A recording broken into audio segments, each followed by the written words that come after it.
وہ Pakistan bar council کے ایک نمائندے ہیں. تو یہ 9 بنتے ہیں. ان 9 میں سے 5 نے جو ہے وہ جو فیصلہ سنایا وہ چیف جسٹس صاحب کے خلاف سنایا تھا کہ وہ جو 5 جج لانا چاہ رہے تھے سپریم کورٹ میں، اس کی کئی وجوہات ہیں، تو وہ مسترد کر دیے گئے.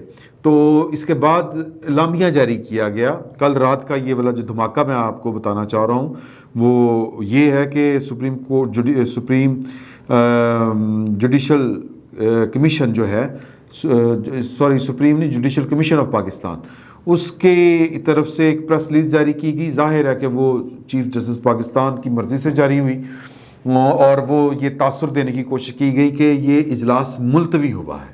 اچھا، اب ملتوی ہونے میں اور مسترد ہونے میں کیا فرق ہے؟ تو وہ فرق یہ ہے کہ جب مسترد ہو گئے تو وہ دوبارہ کنسیڈر نہیں ہوں گے نام.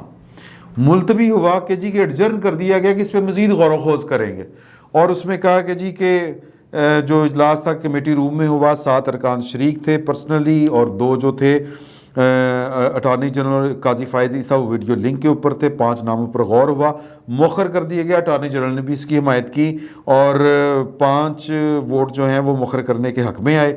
تو جس میں جو تجویز دی تھی سی جے نے کہ اس کو مؤخر کر دیا جائے، سرمد جلال عثمانی، سجاد علی شاہ، جاز الحسن اور جناب انہوں نے اجلاس مؤخر کرنے کی حمایت کی تھی. تو اس کے بعد جب یہ خبر چلی ہے تو قاضی فائز صاحب نے ایک اور خط لکھ دیا چیف جسٹس آف پاکستان کو، جس میں وہ کہہ رہے تھے کہ سادہ الفاظ میں اگر اس کی تشریح کی جائے کہ چیف صاحب تسی کی کہی جا رہے ہو، یہ کیا کہہ رہے ہیں آپ؟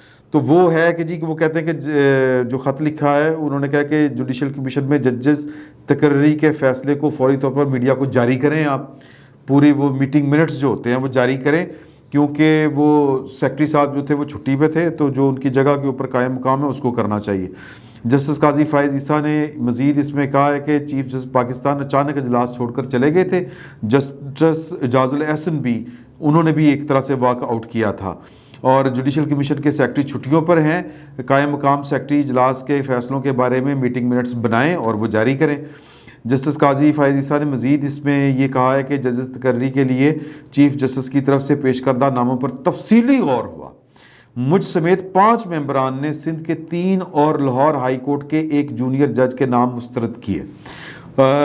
جسٹس طارق مسعود، وزیر قانون اعظم نذیر تارڑ، اشتر اوصاف اور پاکستان بار کونسل کے نمائندے اختر حسین نے بھی نام مسترد کیے.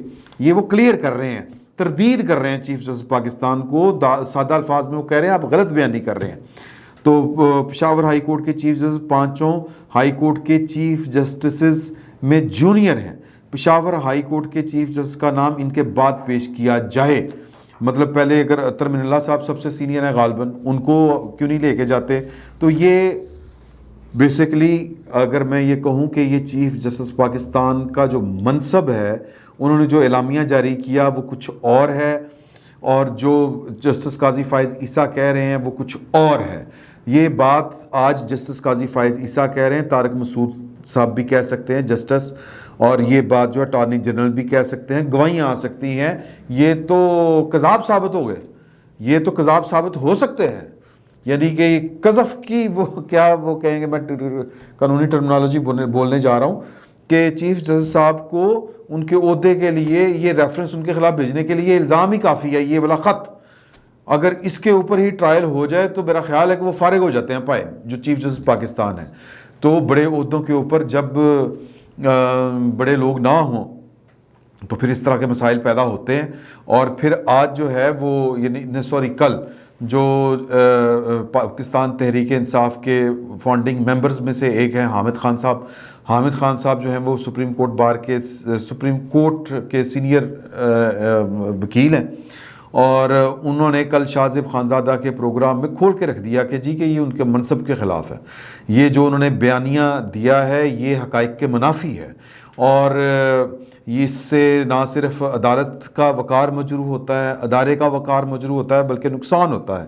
تو کہنے کا مقصد یہ سادہ سا ہے کہ یہ اتنی 2 نمبریاں کس چیز کے لیے؟ میرا ایک چھوٹا سا سوال ہے کہ اتنی ان عہدوں سے ہم یہ چیزیں توقع نہیں کرتے. ان عہدوں پر بیٹھے ہوئے اشخاص اور شخصیات سے کہ یہ توقع نہیں کی جا سکتی کہ وہ غلط بیانی سے کام لیں گے.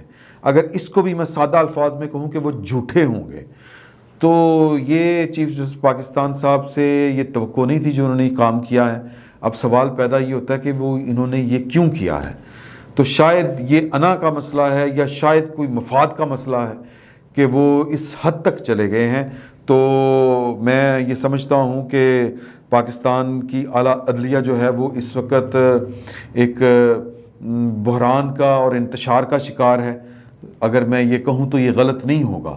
اور اس کو بلکہ نہ صرف بحران کا خود شکار ہے، بلکہ انہوں نے پوری قوم کو بحران میں مبتلا کر دیا ہے ایک کنٹراڈکٹری فیصلے دے کے، کہ امتیازی فیصلے دے کے، کہ پہلے کچھ بعد میں کچھ. پہلے غلطی ہو گئی پھر ٹھیک کر لیا، لیکن فائدہ کس کو پہنچنا ہے؟ عمران خان صاحب کو. تو جب غیر سیاسی جو پاکستان کے عہدے ہیں وہاں پر بیٹھ کر سیاست ہوگی تو پھر یہی کچھ ہوگا. تو پاکستان کا بیڑا غرق کرنے میں میرا خیال ہے کہ ان اداروں نے کوئی کسر نہیں اٹھا رکھی ہوئی جو غیر سیاسی ادارے ہیں پاکستان کے. تو بس اب دعائی کی جا سکتی ہے. اور مجھے یہ لگتا ہے کہ یہ والا جو بحران ہے یہ آگے چل کر مزید شدت اختیار کرے گا، کیونکہ چیف صاحب جو ہیں وہ یا تو خاموشی سے بیٹھ جائیں اور اس کی کوئی وضاحت جاری کر دیں.